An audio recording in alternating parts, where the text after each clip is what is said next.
அந்த நர்ஸ் கிட்ட இப்போ வெண்பா இருந்துகிட்டு இப்போ எல்லா விஷயங்களையும் வந்து சொன்னாங்க. அதுவும் இல்லாம நான் இப்போ மிகப்பெரிய ஆபத்துல தான் இருக்கேன். அதாவது வெண்பாவுக்கே மிகப்பெரிய ஒரு ஷாக்கிங்கா இருந்துச்சு அப்படின்னே சொல்லலாம். எதனால அப்படின்னா, இங்க யார் நல்லவங்க, யார் கெட்டவங்க அப்படிங்கிறது தெரியல. ஏன்னா ஏற்கனவே வந்து தீபிகா மேடத்தோட கஸ்டடியில இருந்து தப்பிச்சு வரும்போது, இந்த கலாவதிய பார்த்தாங்க. கலாவதி நல்லவங்க அப்படிங்கிற மாரி வந்து சொல்லி நம்புனாங்க. ஆனா அந்த கலாவதி ரொம்ப கெட்டவளா இருந்தா. அடுத்ததா இன்னொரு நர்ஸ் வந்துட்டு இந்த மாதிரி நான் உன்னை காப்பாத்துறேன் அப்படிங்கிற மாதிரி வந்து சொல்லி மறுபடியும் ரவுடிங்க கிட்டே பிடிச்சு கொடுத்தாங்க. அப்படி இருக்கும்போது இங்க இருக்கக்கூடிய டாக்டர் நர்ஸ் யாரை பார்த்தாலுமே வெண்பாவுக்கு மிகப்பெரிய ஒரு கோவம் வந்துச்சு. அதுவும் இல்லாம இவங்க எல்லாமே உண்மையிலேயே நல்லவங்களா கெட்டவங்களா அப்படிங்கிற மாதிரி வந்து யோசிச்சு உண்மையிலேயே இப்போ மிகப்பெரிய ஃபீல் பண்ணிக்கிட்டு இருந்தாங்க அப்படின்னே சொல்லலாம். அதே மாதிரி இப்ப என்ன ஆச்சு அப்படின்னா ஒரு பக்கம் வந்து நம்ம வெண்பா இருந்துகிட்டு அடுத்ததா இன்னொரு நர்ஸ் வந்து கேட்டாங்க. இந்த மாதிரி வந்து பார்வதி நர்ஸ் வந்து சொன்னாங்க அப்படிங்கிற மாதிரி வந்து சொல்லி கடைசியில இப்போ நம்ம வெண்பாவுக்கு அந்த நர்ஸ் தான் வந்து கடவுள் மாதிரி வந்து தெரியுறாங்க. ஏன்னா இருந்த எல்லா சான்ஸுமே போயிடுச்சு. ஒரு சான்ஸ் இல்ல, ரெண்டு சான்ஸ் இல்ல, பல சான்ஸ் வந்து போயிடுச்சு. இதுக்கப்புறம் உண்மையிலேயே வந்து நம்ம அடுத்ததா நம்ம விஜய் டாடா கிட்டயும் மல்லி அம்மா கிட்டயும் போய் சேர போறோமா, பார்க்க போறோமா, என்ன ஏது அப்படிங்கிற மாதிரி வந்து சொல்லி தெரியாம இருந்துட்டு இருந்தாங்க. இப்போதைக்கு நம்ம நர்ஸ் மட்டும் தான் வந்து கடவுளா தெரிஞ்சுட்டு இருந்தாங்க. அதுவும் இல்லாம நர்ஸ் கிட்ட நம்ம மல்லியோட நம்பரை கொடுக்கறதுக்குள்ள அந்த ரவுடிங்லாம் வந்து குழப்பம் பண்ணதுனால கடைசியில வெண்பாவை பார்க்கவும் முடியல, வெண்பா கிட்ட இருந்து நம்பரை வாங்கவும் முடியல. ஆனா அதே சமயத்துல அந்த நர்ஸ் இருந்துட்டு இதை சும்மா விட போறது கிடையாது. கடைசியில நம்ம மல்லிக்கு எப்படி ஒரு வழியா இன்ஃபர்மேஷன் வந்து கொடுத்துடுறாங்க. இந்த இன்ஃபர்மேஷன் படி நம்ம மல்லியும் கிளம்பி நேரா இங்க வர போறாங்க. ஆனா அதுக்குள்ள நம்ம வெண்பாவை இங்க இருந்து அவங்களோட கஸ்டடிக்கு கொண்டு போயிடுறாங்க. அதாவது வெண்பாவுக்கு வந்து உடம்பு சரியில்லை, அதுவும் இல்லாம வந்து அவங்களுக்கு ஃபிக்ஸ் வந்துச்சு அப்படிங்கிற ஒரு காரணத்தினாலதான் இப்போ வெண்பாவை வந்து கொண்டு போய் வந்து அங்க ஹாஸ்பிட்டல்ல சேர்த்தாங்க. அந்த ஒரு காரணத்தினாலதான் இதுக்கு மேல வந்து நம்மளால தப்பிக்க முடியாது. அதுவும் இல்லாம வெண்பாவுக்கு குணமாயிடுச்சு அப்படிங்கிற மாதிரி வந்து சொல்லி இப்போ வெண்பாவை வந்து இங்க இருந்து கூட்டிட்டு போறதுக்கு தயாரா இருந்துட்டு இருக்காங்க. அதுவும் எந்த ஒரு சமயத்துல கூட்டிட்டு போனாங்க அப்படின்னா நம்ம மல்லி போலீஸோட இந்த ஹாஸ்பிட்டல்ல என்ட்ரி கொடுக்கும்போதுதான் ஏன் அந்த நர்ஸுக்கு கூட தெரியல உண்மையிலேயே வந்து நம்ம மல்லி இங்க இருக்காளா, அதாவது வெண்பா வந்து இங்க இருக்காங்களா இல்லையான்னு சொல்லிட்டு. ஏன்னா அவங்க தான் இன்ஃபர்மேஷன் கொடுத்தாங்க. இங்க வந்து சர்ச் பண்றதுக்குள்ளேயே அவங்க வந்து பின்வாசல் வழியா வெண்பாவை தூக்கிட்டு எஸ்கேப் ஆயிட்டாங்க. ஒரு பக்கம் நம்ம வெண்பா இருந்துட்டு அடுத்ததா என்ன பண்றது ஏது பண்றது அப்படின்னு ஒண்ணுமே புரியல. வெண்பாவை கொண்டு போய் மறுபடியும் ஒரு குடோன்ல வந்து அடைச்சு வச்சிடறாங்க. ஆனா அங்க ஒரு கடவுள் மாஸ் என்ட்ரி கொடுப்பாங்க அப்படின்னு கொஞ்சம் கூட எதிர்பார்க்கவே இல்லை.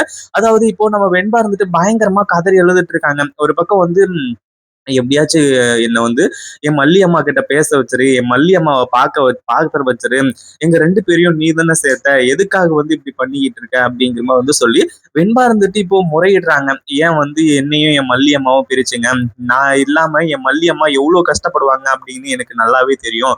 அதே மாதிரி என் மல்லி அம்மா இல்லாம நான் எவ்வளவு கஷ்டப்படுறேன் அப்படிங்கறதும் உனக்கு நல்லாவே தெரியும் அப்படிங்கிற மாதிரி சொல்லி அங்க ஒரு சின்னசா சாமி சிலை இருக்கு. அந்த சிலையை பார்த்து வந்து வெண்பா வந்து கேட்டுக்கிட்டு இருக்காங்க. அதுக்கப்புறம் தான் வந்து அந்த சிலை வந்து உருவமா மாறி அந்த கடவுளே வந்து வெண்பா கண்ணு முன்னாடி வந்து என்ன வெண்பா உனக்கு என்ன ஆச்சு அப்படிங்கிற மாதிரி வந்து கேட்டுட்டு இருக்காங்க.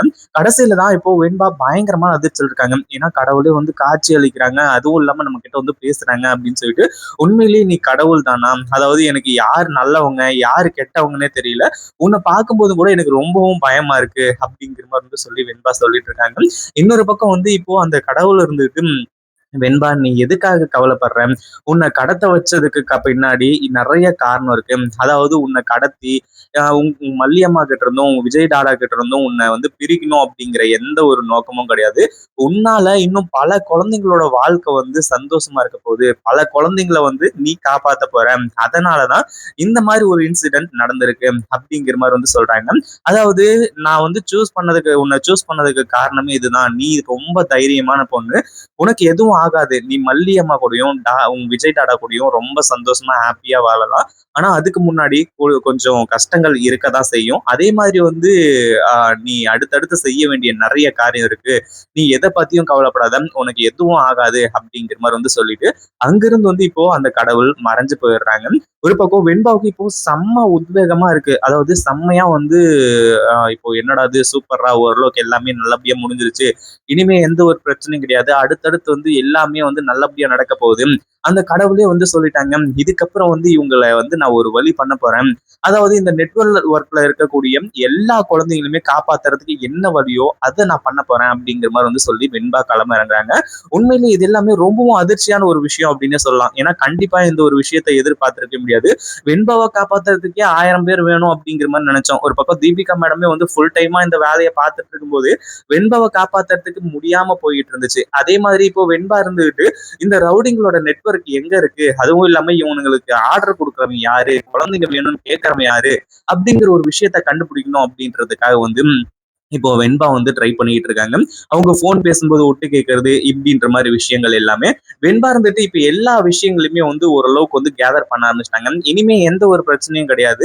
அதாவது இப்போ 6 குழந்தைங்களை வந்து நம்ம மல்லி காப்பாத்தி கொடுத்தாங்க இல்லையா, அடுத்ததா இப்போ வெண்பா இருந்துட்டு தான் கூட இருக்கக்கூடிய குழந்தைங்களையும் அதே மாதிரி இன்னும் நிறைய இடத்துல நிறைய குழந்தைங்களை வந்து கடத்தி வச்சிருக்காங்க. அதுவும் இல்லாம இந்த நெட்வொர்க்கை கூண்டோட வந்து பிடிச்சி அழிக்கணும் அப்படின்னு சொல்லி இப்போ நம்ம மல்லி ஒரு மிகப்பெரிய குறிக்கோள், அதாவது வெண்பா வந்து மிகப்பெரிய குறிக்கோளோட இருந்துட்டு இருக்காங்க. அதே மாதிரி இப்போ நம்ம மல்லி வந்து வெண்பாவை தேடி அலைஞ்சிட்டு இருந்தாங்க இல்லையா, அவங்களும் ஒரு வழியா வெண்பா இருக்கக்கூடிய இடத்தையும் கண்டுபிடிச்சிடுறாங்க. அதுவும் இல்லாம இப்போ தீபிகா மேடம்லாம் வந்து மாஸ் காட்டுறாங்க. தீபிகா மேடத்துக்கெல்லாம் வந்து மல்லி எல்லாம் ரொம்ப புடிஞ்சு போச்சு, வெண்பாவையும் ரொம்ப புடிச்சு போச்சு. நம்ம தான் இத்தனை நாளா ரொம்ப தப்பு பண்ணிட்டு இருந்திருக்கோம், எவ்வளவு பெரிய தப்பு பண்ணிருக்கோம் அப்படிங்கிற மாதிரி வந்து சொல்லி ரொம்ப ஃபீல் பண்ணிட்டு இருந்தாங்க. இப்படின்ற எல்லா விஷயமும் வந்து நடந்துச்சு. அதுவும் இல்லாம இப்போ கடைசியில வெண்பாவை வந்து காப்பாத்துறதுக்கு இவ்வளவு பெரிய உதவி எல்லாம் வந்து தீபிகா மேடம் செய்வாங்க அப்படின்னு எதிர்பார்க்கவே இல்லை. அடுத்தடுத்து எல்லாமே சூப்பரா முடிஞ்சது. அடுத்தடுத்து எல்லாமே வந்து வேற லெவல்ல முடிஞ்சு வெண்பாவையும் காப்பாத்துறாங்க. அதே மாதிரி இன்னும் இந்த குழந்தைங்களையும் காப்பாத்தி மொத்த நெட்வொர்க்கையும் அழிக்கிறாங்க. இதை பத்தி நீங்க என்ன நினைக்கிறீங்க? அந்த வீடியோ பிடிச்சிருந்தா லைக் பண்ணுங்க, ஷேர் பண்ணுங்க. இப்பதான் நம்ம சேனலுக்கு ஃபர்ஸ்ட் டைம் வரீங்க அப்படின்னா கீழ இருக்க சப்ஸ்கிரைப் பட்டனை பிரஸ் பண்ணிக்கோங்க.